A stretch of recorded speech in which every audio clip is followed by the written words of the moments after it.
நாளைக்கு என் மானதான் போச்சு. எல்லாரும் ஒன்னா சேர்ந்தா எவ்வளவு சந்தோஷமா இருப்போம் தெரியுமா? ஒருத்தியால அத்தனை பேரும் ஏன்டா உன்னை கூப்பிட்டோன்னு ஃபீல் பண்ணிருப்பாங்க.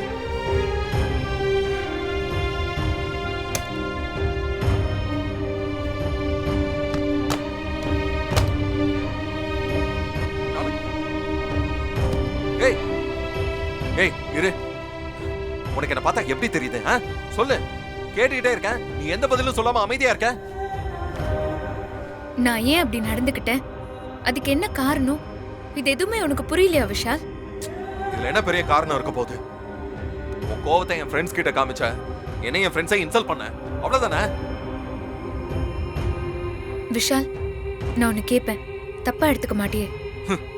இவ்ளோ அசிங்கப்படுத்திட்டு வேற என்ன கேட்க போற இப்போ? விஷால், ஃபங்க்ஷனுக்கு கிளம்பும் போது நீ என்ன சொல்லி என்ன கூட்டிட்டு போன? என்ன சொல்லி கூட்டு போன? நான் மியூசிக் காம்படிஷன்ல வின் பண்ணதுக்காக ஃப்ரெண்ட்ஸ் எல்லாம் சேர்ந்து பார்ட்டி தரேன்னு தானே சொன்னாங்க. அதுக்காக தானே உன்னை கூப்பிட்டேன். இல்ல விஷால், நீ மறந்துட்ட. என் ஃப்ரெண்ட்ஸ் எல்லாம் உன் ஒய்ஃபையும் கூட்டிட்டு வான்னு சொல்லி கட்டாயப்படுத்தினாங்க.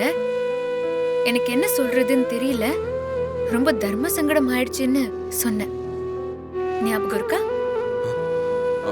நானும் எல்லார் முன்னாடியும் உன் கூட வந்து கை கோத்து எல்லார்கிட்டயும் சிரிச்சு பேசி நான் கேக் எல்லாம் வெட்டியிருந்தேன்னா நீ சொல்றல்ல அந்த தர்ம சங்கடம் அது திரும்ப திரும்ப வந்து உன்னை தொடரும். அதனாலதான் நான் அப்படி பண்ணேன்.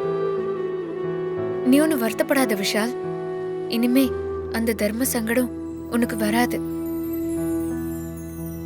விஷால், எல்லாருக்கும் எல்லா சூழ்நிலையிலயும் எல்லாமே புரியாது. நீ என்ன லவ் பண்ணியா இல்லையான்னெல்லாம் எனக்கு தெரியாது. ஆனா நான் உன்னை உண்மையா லவ் பண்ணேன். என்னால உனக்கு எந்த சூழ்நிலையிலயும் வருத்தம் வரக்கூடாது. அதனாலதான் அப்படி நடந்துக்கிட்டேன். அதுவும் இனிமே உன் ஃப்ரெண்ட்ஸ் எல்லாம் உன் வைஃபை கூட்டிட்டு வான்னு உன்னை தொந்தரவு பண்ண மாட்டாங்க. என்னை கூட்டிட்டு போனுங்கிற தர்ம சங்கடமும் இனிமே உனக்கு இருக்காது.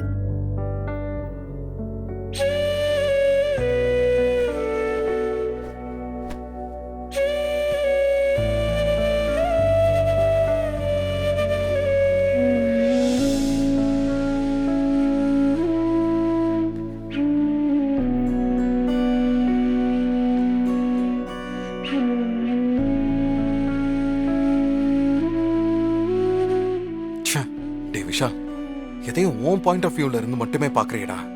இசை இப்படிலாம் யோசிப்பான்னு கொஞ்சம் கூட நினைக்கவே இல்லையே. பாவம், இசையை ரொம்பவே ஹர்ட் பண்ணிட்ட. சாரி இசை.